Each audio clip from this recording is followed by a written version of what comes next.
young woman, junior at the Wharton School at the University of Pennsylvania.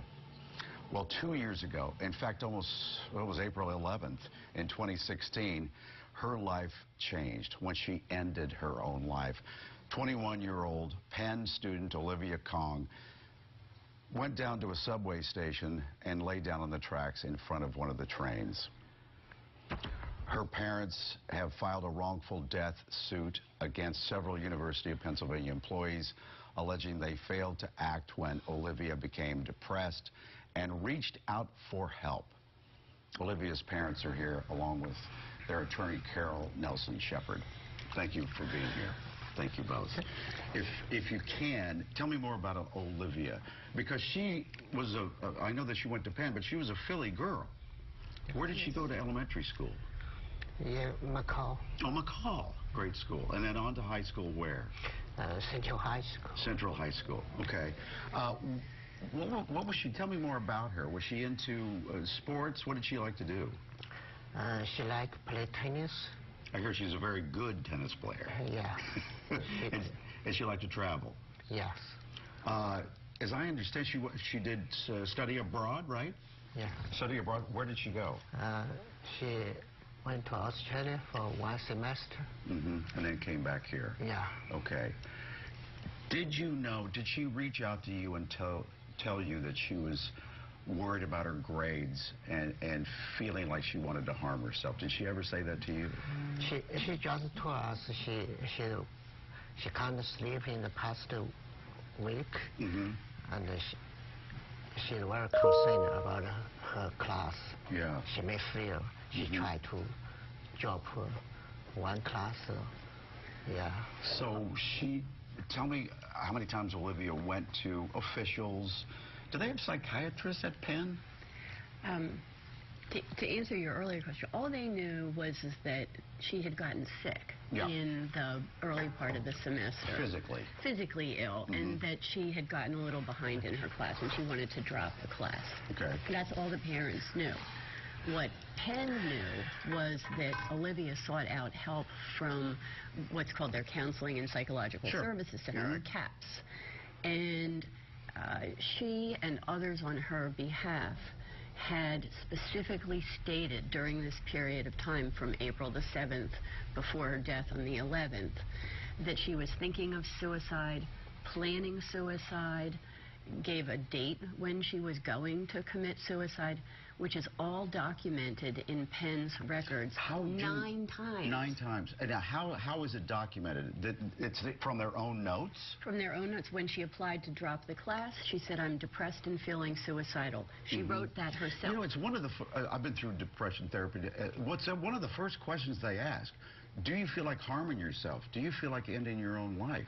They had to have known she had these feelings. And she filled it out on a questionnaire that she was currently thinking of suicide. She told the first counselor she saw at CAPS, who was a social worker, she was thinking of suicide. In particular, she said that she was thinking of how to do it. She mentioned possibly taking pills.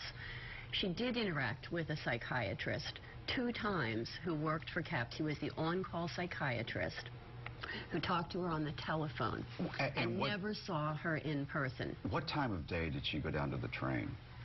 That was in the morning on the 11th. No, it was middle of the night? It was in the early morning. It was 6-something in the morning. Because the surveillance video, we see another woman sitting there, and there was hardly anybody down there. Had she talked to somebody overnight or the night before? No. The last communication that she had with the psychiatrist, which was the second of the 2, on both occasions, she told him that she was thinking of suicide. And in fact, in the second conversation, which was on the 9th, she said, she was home with her parents at that time. She said, "I'm going to come back to school on Sunday, and I'm going to kill myself." And not only that, but she said she was distraught. She felt like nobody was listening. She wasn't getting any help. She'd had numerous communications with CAPS people, advisors, and others. An advisor, a graduate assistant. What was the most stressful thing? Was her grades? This is a kid who was a superstar. A superstar in the classroom, yes. Right, and that's what she expected of herself. So getting behind in her classes, feeling the need to drop a class, feeling like she wasn't being heard, and she couldn't sleep. So you can imagine, you know, her thoughts are just going, oh my goodness, what am I going to do? What am I going to do? Well, we've heard from other schools around the nation where it's, thank God it's not very common, but it does happen, especially with freshmen and sophomore. I know Olivia was a junior. What should the university have done? Well, the macro is that Penn's systems were really quite inadequate. They had the highest suicide rate by at least double of any university or college in America. And they've been questioned about this very same thing from other students who took their lives. Yes, and the suicides continue. There have been 14 just since 2013, and despite their so-called efforts to put together a task force and make some recommendations.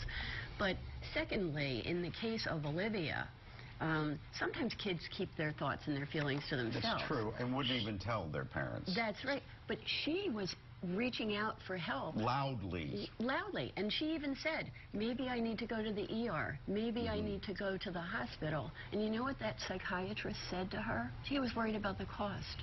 And he said, well... An ER visit. Would cost less than your funeral. Than your funeral. Yeah.